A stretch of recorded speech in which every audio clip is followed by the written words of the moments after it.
Just as a first point, I have never made any attempt to misrepresent your Xfactor, your arguments. Last time I made a video response to you, you said that I was using straw men to misrepresent your points, and I wasn't doing it. I was simply responding to the points that I thought you were making, and evidently I was somewhat wrong. I still don't see where that is. Perhaps you just presented your points very badly, which again I think is again the case here. And for my viewers, you should note that I don't at all dislike Xfactor. He's probably a really decent guy. If I met him anywhere outside the context of this game, we'd probably get along. I have no idea who the guy is, so I can't say whether I'd get along with him or not. But anyway, that said, I will give you my complete, unedited, impolitic opinion on the matter. Again, I don't have any personal problems with anyone. I just hate it when people are wrong on the internet. Plus, I want to get some of my own information out there so that there is accurate information on YouTube. And the various insults I'm going to throw in here are, I promise, are in the spirit of good fun. So if you don't like my raw evaluation, just get out. There are plenty of channels which are actively avoiding upsetting anyone at all, and I will always tell you exactly what I think, even if I get called not a very nice person for it. So with all that said, Xfactor may be competent in some areas, but when it comes to Battlefield, he's a total moron. Now, I don't personally consider this an insult, just as I wouldn't think it was an insult to help a special needs child. And so, much like that, I'm going to help Xfactor because he's, well, retarded. Today I'm going to be breaking down and identifying some of the reasons why Battlefield 1 is the most casual Battlefield that I've played today, not just in gameplay mechanics, but the actual gunplay. So is Battlefield 1 casual? Sure, it's definitely casual. I've said that many times in prior videos. Is it the gunplay that makes it casual? Absolutely not. I think the gunplay is probably the least among all the factors that make Battlefield 1 a casual, non-competitive game. For those of you who do not know my play style and live, eat, and breathe the objective. That actually makes me kind of curious. Why is your best class Scout? I mean, if I wanted to do nothing but play the objective as you claim to, I'd choose a class that was actually good at it, but whatever. So let's talk about the first issue in Battlefield 1, and that's accuracy and precision. So here's the problem already. We have terms that are perfectly acceptable for this stuff already.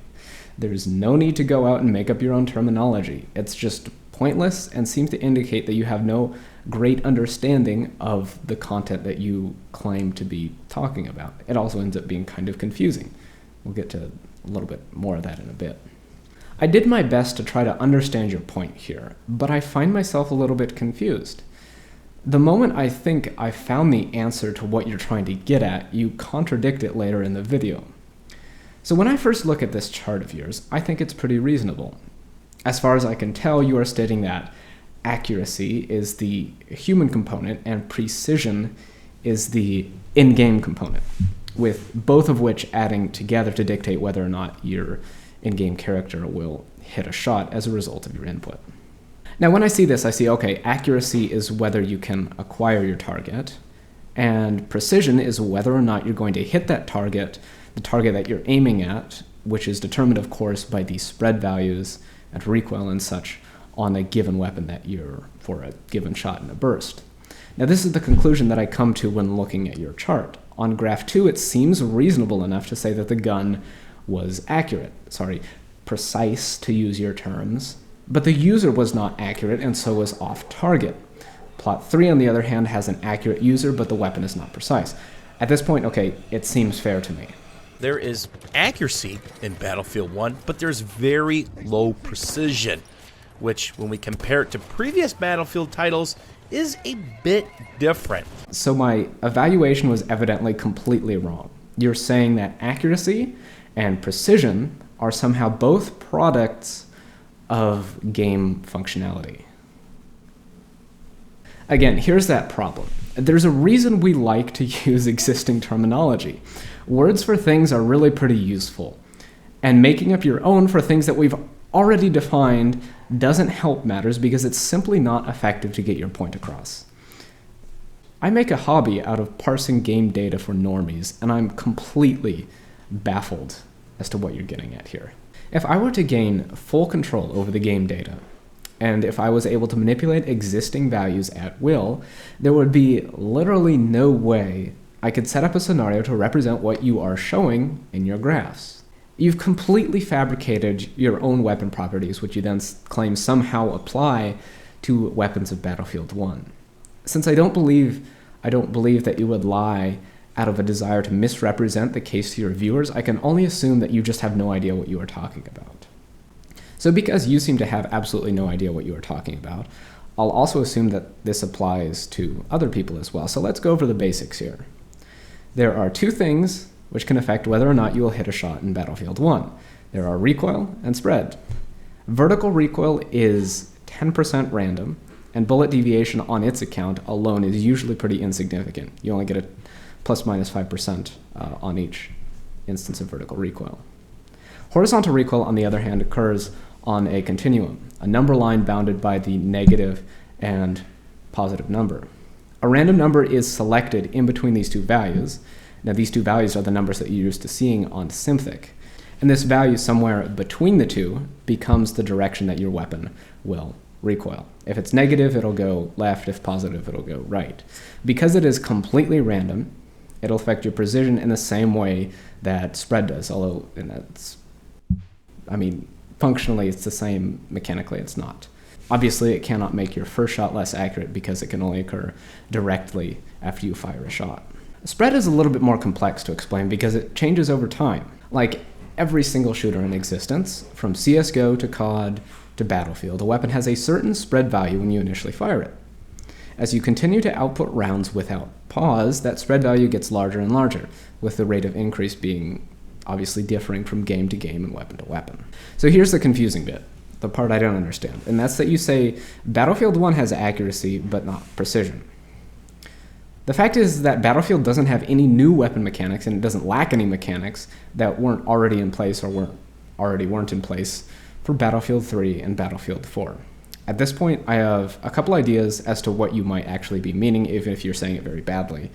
But because you've done such an awful job at communicating it, I need some more context to figure out if I'm right, after all. Proceed. So where you can be precise with a sniper rifle or a bipod LMG, it's really hard to be precise with other weapons. Okay, so from this information, we can see that precision has something to do with either spread increase per shot or recoil.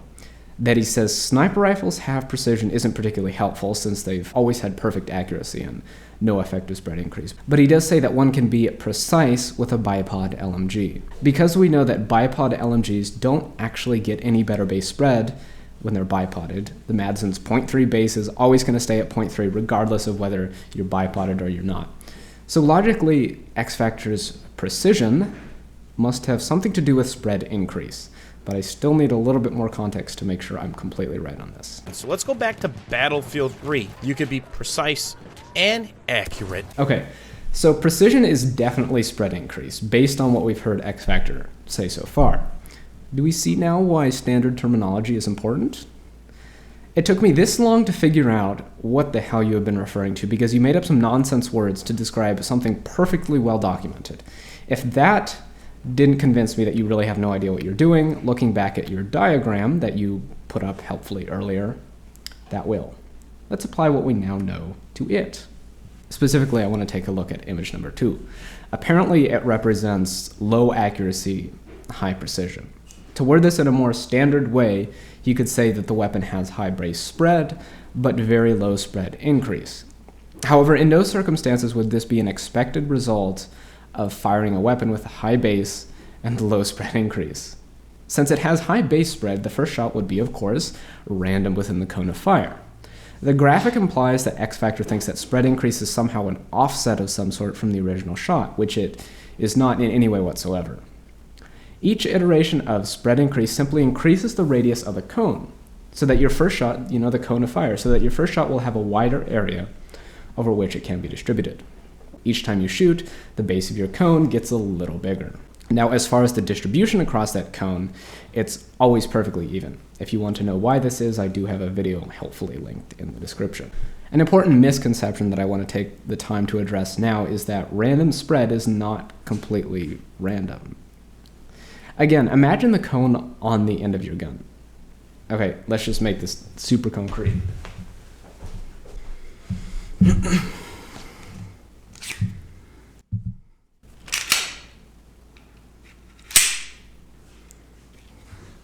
Okay, we have our gun, and we have our cone.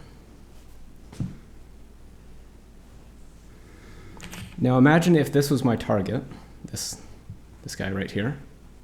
You can see that if it was really close to the gun, I'd have a 100% hit rate because there's simply no way that the bullet can exit the cone. That's how spread works. It's very small near the barrel, and it gets larger the farther you go out. Obviously, if I were to put my target way over here, I'd have a hard time hitting it because the cone is so much bigger than my little target. But in my effective engagement range, which is for this gun, for this gun, it is right here, I'd have absolutely no trouble engaging because my cone is smaller than my target. Anyway, obviously this is way downscaled, this stupid little demo, but you get my point. So you move closer to the weapon, you can get perfect hit rate. That's your weapon's effective range. I'd say that anything down to 80% hit rate is just fine for automatic weapons. And if I were to move it way out there, that is to say, outside of my weapon's effective range, I'm not going to do particularly well with it. Spread is very simple. It just limits you to a certain range of engagements. In every case in Battlefield 1, your muzzle velocity and your recoil is going to stop you engaging a target effectively before your spread does. In most cases, spread only comes into play when you're using a weapon outside of the role that it's supposed to be good at in the first place. Again, since that was just a stupid non-to-scale example, here are numbers that I want you to consider when it comes. What, do you expect me to memorize these or something? I have no idea what they are.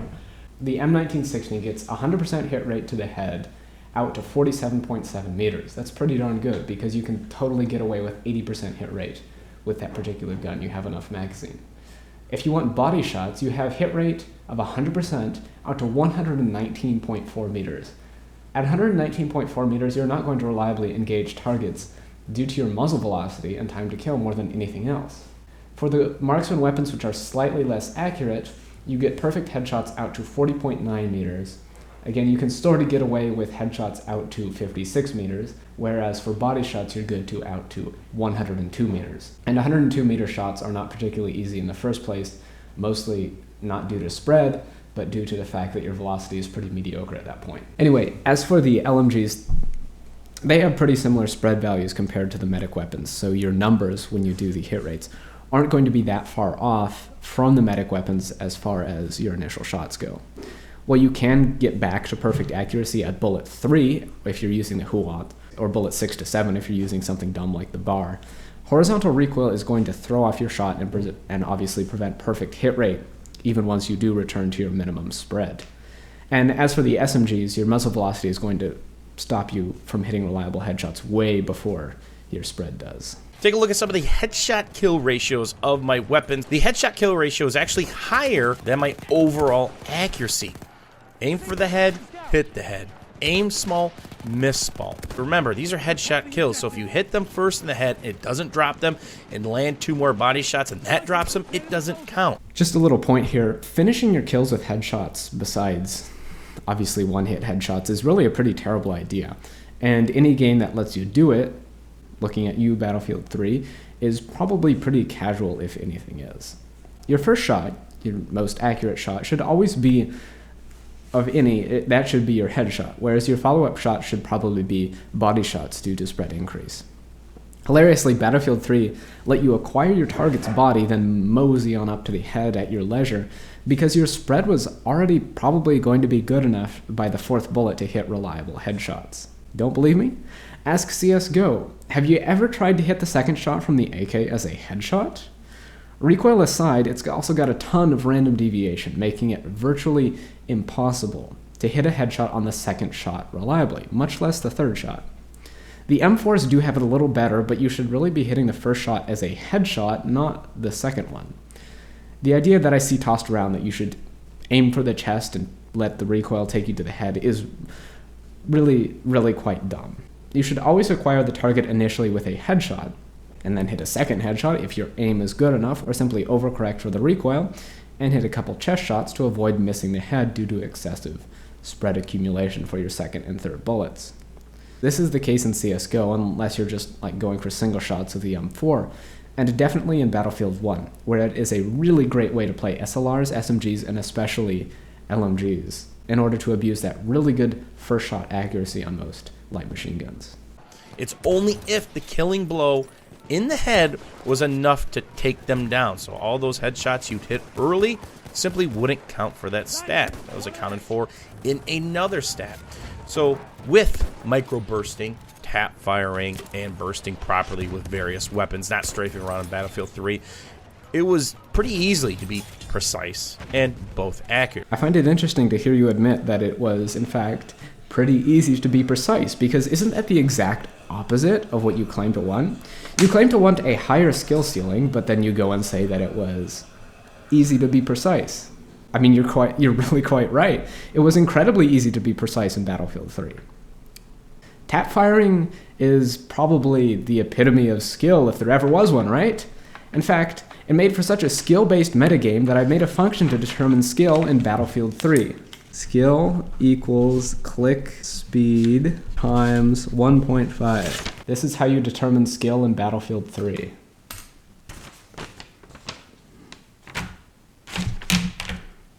Wasn't it great in Battlefield 3 that literally every weapon reset in one frame of a 30 Hz logic loop? Low rate of fire weapons, who cares? Just tap the high rate of fire ones and you can get better damage over time regardless of range. Wonderful balance.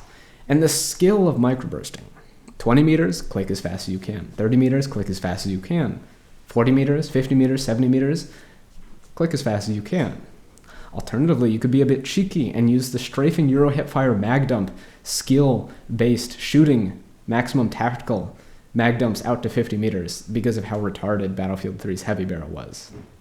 Top skill gap. Definitely much better than Battlefield 1, where each range of engagement has a specific optimum burst length, at least when it comes to SMGs and SLRs, with a corresponding optimum reset time between bursts. Some ranges, they're best shot out with 3-round bursts. Others are better with 6-round bursts. Some can only be approached with 1-round tapping. And depending on how many bullets you use in your burst, you're going to have to wait a different amount of time before full reset before you can start shooting again. The system is extremely nuanced and is so complex compared to prior systems that a lot of people who were veterans of prior titles expect to play a certain way. Then they fail at that because that's exactly what the dev wanted to stop, and then whine to the devs about how their game is balanced wrong instead of just learning to play. But remember, the recoil mechanic was different in Battlefield 3. When you counter recoil in Battlefield 4 and Battlefield 1, you simply pull the mouse down. When you're done countering the recoil, your crosshair stays where it was. In Battlefield 3, you actually had to bring the crosshair back up to center. There was an added element to the skill gap in the gunplay in Battlefield 3. So I wasn't sure about this one entirely, so I went back and played some Battlefield 3. There is this weird sort of feature that somehow applies all the input that you've accumulated when controlling recoil all at once after you've finished controlling recoil. And it only started to apply this in basically every case once the engagement was already finished. You know, once the target had already been killed and you were no longer controlling recoil. So it's almost entirely meaningless. In terms of switching between targets, if you're good enough to snap to a target in a timely manner in the first place, you're probably good enough to move your mouse up a little. I really fail to see how this differentiates players in any meaningful way. Beyond that, Battlefield 1 semi-autos require you to be actively resetting your aim all the time. If you're waiting on automatic recoil reduction, which is much slower than prior titles, you're probably doing it wrong. As for vertical recoil, the heavy-barreled M16 in Battlefield 3 had a whopping 0.3 vertical recoil, and the AEK had 0.23, whereas weapons like even the Ace-23 at 770 RPM receive over 0.35 vertical recoil, and the higher the rate of fire goes, the more vertical recoil you get. You'd have to go down all the way to the 650 RPM category to find weapons with sub 0.3 vertical recoil. Battlefield 4. Some of my headshot kill ratios are higher than the overall accuracy, and some of them are a little bit lower. Is this relevant? Battlefield franchise, it's all about your player movement. There are penalties to moving and shooting, whether you're hip firing and dancing, or if you're aiming down sight and strafing, whether you're bursting. Sure, and this really isn't any different in Battlefield 1. Again, Battlefield 1 does tend to reward stationary shooting a bit more. Battlefield 3 saw 0.25 degrees of moving spread on the ARs, which is the exact same value as Battlefield 4's bullpup AR stationary spread, meaning that Battlefield 3 basically let you strafe microburst out to 70 meters and beyond. Microbursting or tap firing. Best way to be the most accurate and precise and tap or burst fire properly, with microbursting being a big part of the Battlefield franchise. That's something DICE has done away with much, much longer recovery times in Battlefield 1. Yeah, because microbursting was mindless and uninteresting. Once you learned to click fast, you could literally apply it at any ranged whatever weapon. There wasn't any nuance or skill to it at all. What's Battlefield 1 look like when it comes to headshot kill ratios? Nowhere close to what it was in BF3 and BF4. I have a feeling that you're going to ascribe this to something other than the actual reason, and trust me, there's an actual reason for this. Because I do a ton of sniping. Again, it's what I feel most effective as. I just figured out why a self-proclaimed objective player would be using the worst class for objective play. More on this later. So does the trend continue in Battlefield 1? Absolutely not. Let's talk about the fully automatic weapons. The 1918 Storm, then of course the 1918 Trench is my primary go-to. Okay, so you use the least accurate weapon in the game? Cool. The M1918 is, at this point, pretty close to overpowered, and I suspect that it's going to see an additional significant accuracy hit at some point, either in the form of spread or horizontal recoil. Now you can see we've got an accuracy column where I'm shooting 24% and of course 23% in the headshot kills, but the Storm is 9% headshot kill ratio. The Trench is an 11% headshot kill ratio. I mean, I'm just wondering why you're looking at the headshot kill ratios of the least ranged weapons in the game, but go on. Floating right around 10% for headshot kill ratios. And this is a direct result of the precision not being so hot in Battlefield 1. Wow. Okay, you just jumped straight to that one, didn't you? You looked at your stats in Battlefield 3, then you came to Battlefield 1, saw your headshot kill ratio, and you said, yep, it's because the guns are less precise. You know, I can't believe no one's pointed out in your comments how hilariously flawed this logic is. There's nothing to support your claim. You just saw two pieces of data and arbitrarily ascribed their disparity to one of the thousands of changes that have occurred between Battlefield 3 and Battlefield 1. Now here's what's even better. I can tell you that the actual reason for the lower headshot kill percentages are, which is, as I said, a meaningless stat. You don't want to be finishing your targets with headshots. And that is that the head hitbox in Battlefield 1 is 32% smaller than it was in Battlefield 3, according to the gameplay designer. So of course you're hitting less headshots. The hitbox is smaller. Considering, based on your gameplay, that you don't actually even play for headshots in automatic weapons, they're pretty much a random event for you. So of course there's going to be less of them in Battlefield 1. Yes, the accuracy is there. You can hit body shots and chest shots. If you can hit a body shot, you can hit a headshot, just at closer distances. Remember the cones we looked at earlier? If your target is smaller than your cone is at a given range, you're obviously going to need to get a little bit closer. The WASD keys exist for a reason.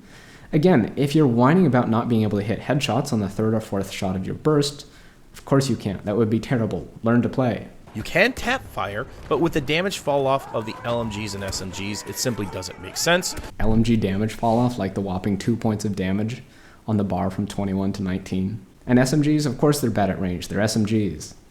Personally, though, I'm hoping for an assault carbine or assault rifle with a bigger in-damage model at some point down the road. It would be nice to have, since I'd like to play with the SMG spread model with a slightly bigger in-damage.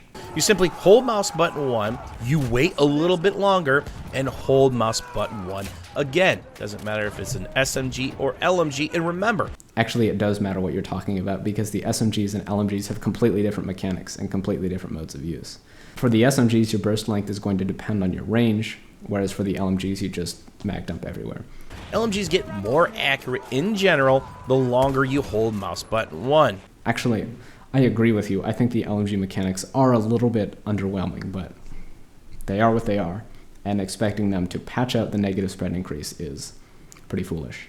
If you're bipoded, that's when you can be precise. Fun fact, the Huat is as accurate as the bar and the Madsen are, while the bar and Madsen are bipoded. The Huat can be as accuracy while stationary and standing as the bar and Madsen can be while they are sitting on a bipod. Which brings us to my next point. What happened to the skill cannons, Dice? Where are they? They're in the game, you're just not playing with them. The Model 8, which you have a whopping 18 kills with. The Model 10 Slug, which you have 1 kill with. The M1906, which you have no kills with. The MP18 Optical, which is a little bit better for you at over 200 kills. Arguably, the Huat, with its absurd accuracy, also deserves to be part of this list. You have 1 kill with it.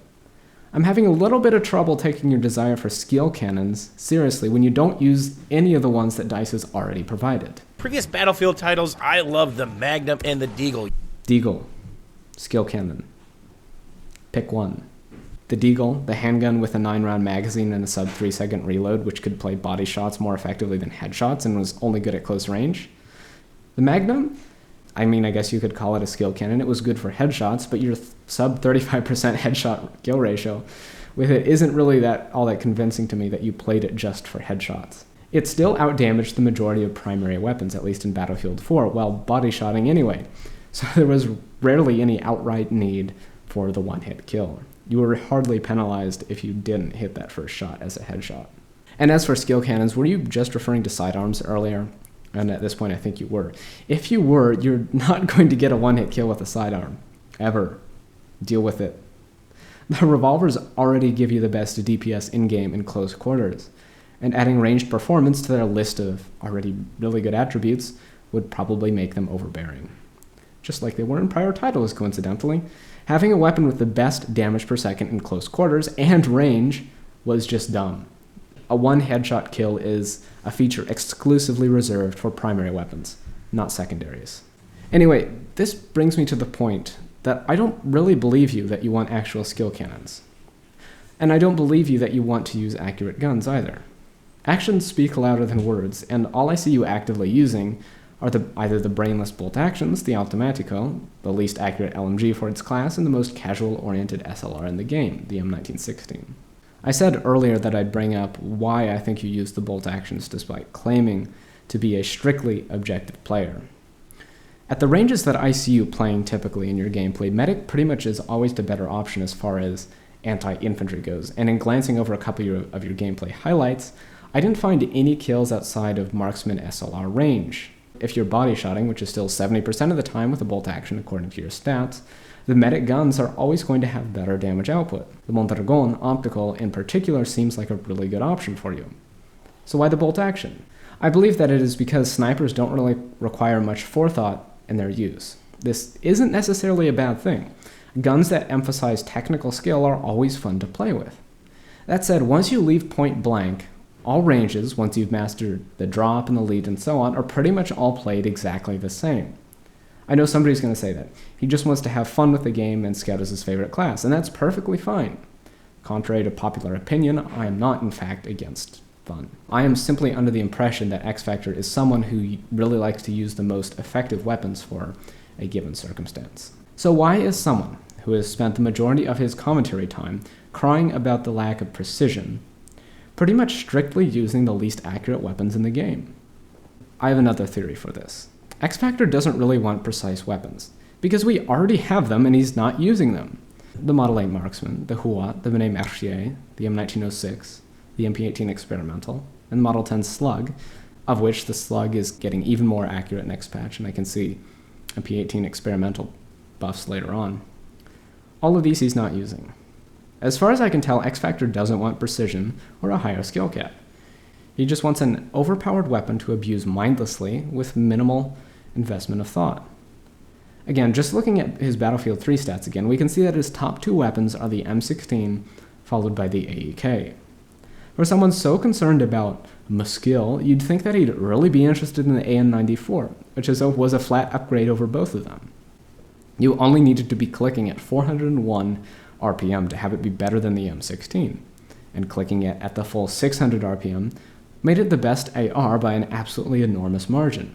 So why does Xfactor have a total of 300 kills with the gun? Because even the fairly small skill gate of the fast click tempo made it too difficult for him to want to use. Again and again, Xfactor says he wants skilled gunplay. But is this even the case? Evidence suggests otherwise.